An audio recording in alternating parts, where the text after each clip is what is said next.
Pía Unión de San Pablo Apóstol. Año litúrgico 2021, 14 de febrero. En el ciclo temporal, Doménica de Quincuagésima, con estación en la Basílica de San Pedro. Misa de rito semidoble, privilegiada de segunda clase. Ornamentos morados, sin gloria y con credo. En el ciclo temporal, propio de las Españas, para España y los países que pertenecieron al Imperio Español, conmemoración de la fiesta del Beato Juan Bautista de la Concepción, confesor, trinitario, misa de rito doble. Y para la Iglesia Católica de rito romano, conmemoración de San Valentín, presbítero y mártir, misa de rito simple. Beato Juan Bautista de la Concepción. En Almodóvar del Campo, provincia de Ciudad Real, vio la luz el Beato Juan Bautista Rico. Esta noble villa del entonces campo de Calatrava dio en el siglo XVI varios varones insignes, entre quienes destacan el Beato Juan de Ávila y el Beato Juan Bautista Rico, conocido con el nombre y apellido religioso de Juan Bautista de la Concepción. Nacido el jueves 10 de julio de 1561 y bautizado el 17 del mismo mes y año, viene a reanudar la serie de esforzados reformadores que conoció España en aquel siglo. El ambiente religioso y severo de la familia a que pertenece, Marcos García e Isabel López Rico, distinguidos en el pueblo por su posición de acomodados labradores y por su acendrada piedad, le marca desde los primeros años y le orienta por los caminos de Dios. Los ejemplos de los santos que oyó leer y ponderar en la casa de sus padres fueron objeto de su imitación desde los primeros años. Con ingenua sencillez y, si queremos, con puerilidad, comienza desde estos años a jugar al santo.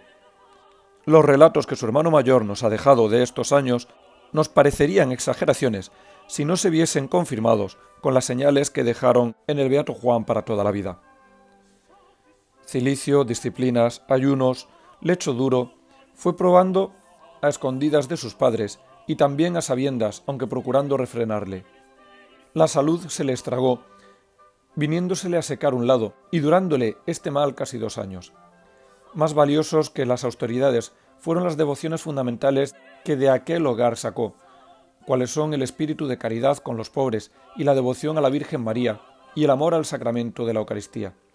A imitación de una santa cuya vida leyó, hizo a los 9 años voto de virginidad. Contaría el Beato Juan 13 o 15 años cuando pasó la Santa Madre Teresa por Almodóvar y se hospedó en la casa de Marcos García. Dice el hermano mayor del Beato que al llegar este del estudio le dijo la santa: «Juan, estudia que me has de seguir». Y en la despedida, presente toda la familia, volvió sobre el mismo tema diciendo a la madre: «Usted, patrona, tiene aquí un hijo que ha de ser un muy gran santo, patrón de muchas almas y reformador de una cosa grandísima que se verá». Esto acaeció en el año 1574 o 1576. Dotado el niño Juan de espíritu despejado, muy pronto fue iniciado en la gramática, que más tarde perfeccionó en 2 cursos con los padres carmelitas descalzos de Almodóvar. Después comenzó la teología en Baeza y prosiguió en Toledo, donde conoció a los padres trinitarios calzados. En 28 de junio de 1580 toma el hábito en el convento trinitario de Toledo y hace el noviciado bajo la dirección del padre Alonso de Rieros. Extraña mucho que, habiéndose amamantado en el austero espíritu carmelitano y profesando una entrañable devoción a la Santa Madre Teresa, cuyas obras vemos por sus escritos que conoce a perfección, fuera a parar a una orden de regla mitigada y sin grandes austeridades. Aquí se abre un paréntesis en su espíritu penitente, que vivirá 12 años con la vida más suave y llevadera de los padres calzados, enlazando al fin con la austeridad al instaurar la reforma de la orden trinitaria y la vuelta a la regla primitiva. La pasión de Cristo fue el tema predilecto de oración durante el noviciado. Profesa el 29 de junio de 1581. El beato Simón de Rojas, que entonces comenzaba a ser profesor de artes y más tarde fue conocido en la corte del Felipe III, estaba probablemente en aquel año en Toledo y con él repasó la filosofía. Cursa 4 cursos de teología en Alcalá de Henares. Acabados sus estudios, el espíritu de este hombre no es detenido por su maltrecho cuerpo. La predicación durante las cuaresmas y por el año era su quehacer principal. Un compañero suyo decía al padre superior: «Mande al padre Juan que no predique de esa manera, que nos acaban y quitan la vida las confesiones generales que vienen». En efecto, por las pláticas que dejó escritas, vemos una elocuencia abundante, llena de imaginación conceptuosa y llena de amor a Cristo. El espíritu de Juan Bautista no estaba sosegado en el marco de vida morigerada que en Sevilla llevaba. Ve con buenos ojos un conato de recolección de los padres calzados que con modos imprevistos comenzó a ejecutarse. El padre Dueñas, que lo iniciaba, quiso tener consigo al padre Juan, pero no estaba decidido. «Mi poca salud», dice él, que aún me tenía casi de ordinario con calentura continua. Luego la consideración de sus pecados, y por fin le atizaba el respeto humano de qué dirían por sepultarse en una aldea. Con estas luchas íntimas sale de Sevilla.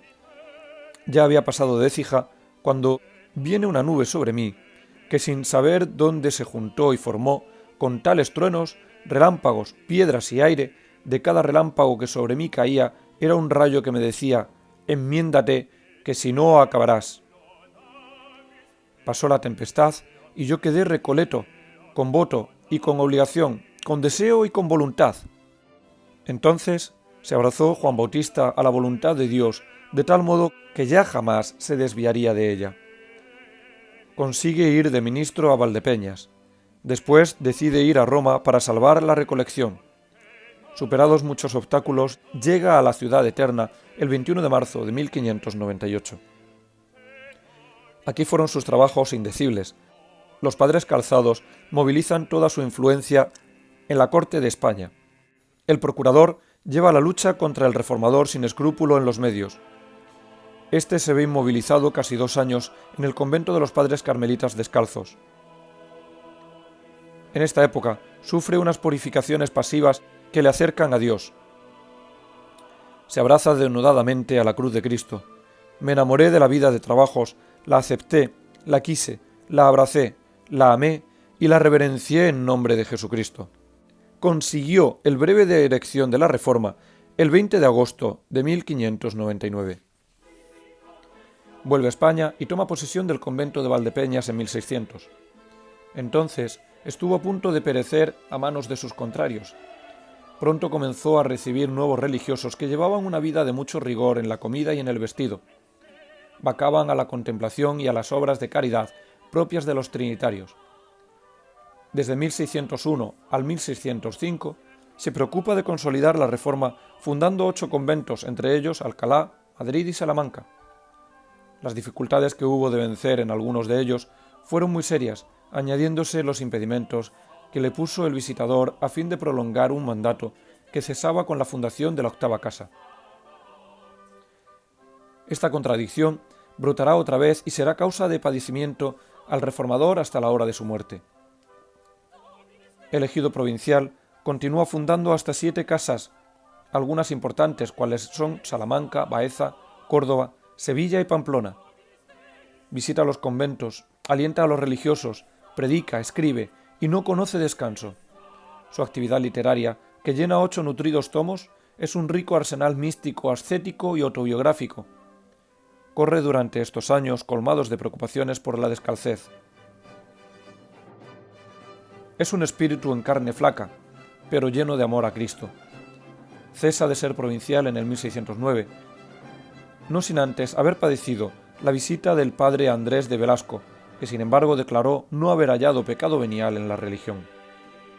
Sin amargor, sin resentimiento por los padecimientos personales, solo se queja del daño que padece la religión.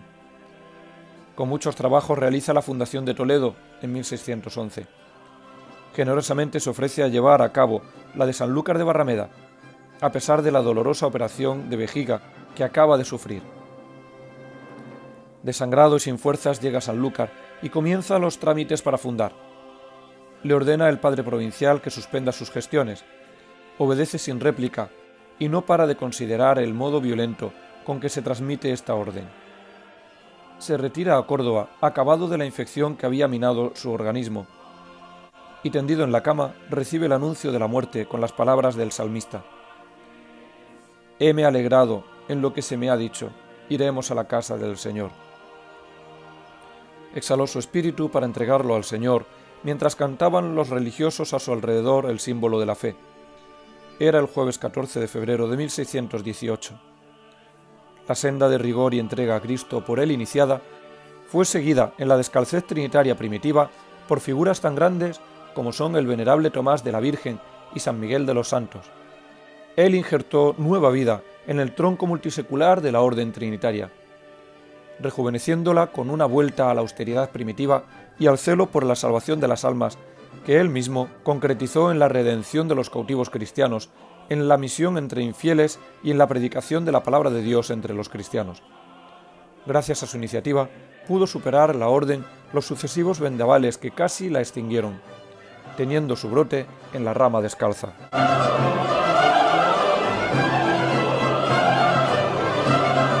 Conmemoración de San Valentín, presbítero y mártir.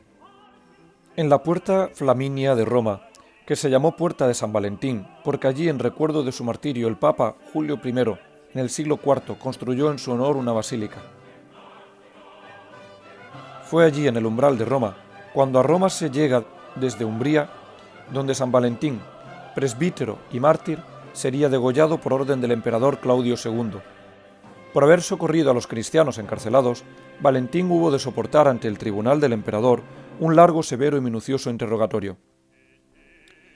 Con qué amorosa firmeza declaró, profesó y defendió la verdad San Valentín. Por ello, el prefecto Calpurnius le condena.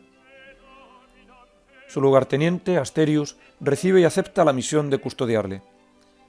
Pero él, Asterius, tiene adoptado una niña en casa, cuyos menudos ojos nada ven, hace ya tiempo. ¿Qué movió a Asterius a la súplica? ¿Acaso aquella sensación de frialdad triste que se remansa en el rostro ciego, en la belleza inútil de las adolescentes esculturas grecolatinas? ¿Por qué condicionó Asterius su súplica a la promesa de creer en Cristo si Valentín encendía los ojos de la niña? Porque Valentín aceptó sacerdotalmente y en nombre del Señor obró el prodigio, y con él se hizo la luz no solo en Asterius, sino en toda su casa y en toda la familia, quien recibe el agua bautismal para recibir con ella el martirio. Los peregrinos que de Roma vuelven por la vía Flaminia regresarían con reliquias de San Valentín, sacerdote y mártir. Señor San Valentín, tú que diste evidencia a aquellos ojos ciegos, niños, en casa del lugarteniente Asterius, cura esta torpe, maciza ceguedad en nuestros ojos, porque logremos ver y otear la impresionante hondura, la jubilosa perspectiva de ese misterio estremecedor del amor humano, para que, como tú, sepamos dar testimonio de la verdad en presencia del Dios que nos une. Congregavit nos, in unum Christi amor. Imitemos al beato Juan Bautista de la Concepción, que desde pequeño jugaba a ser santo, y corramos tras los santos con inocente candidez para alcanzar la gloria eterna.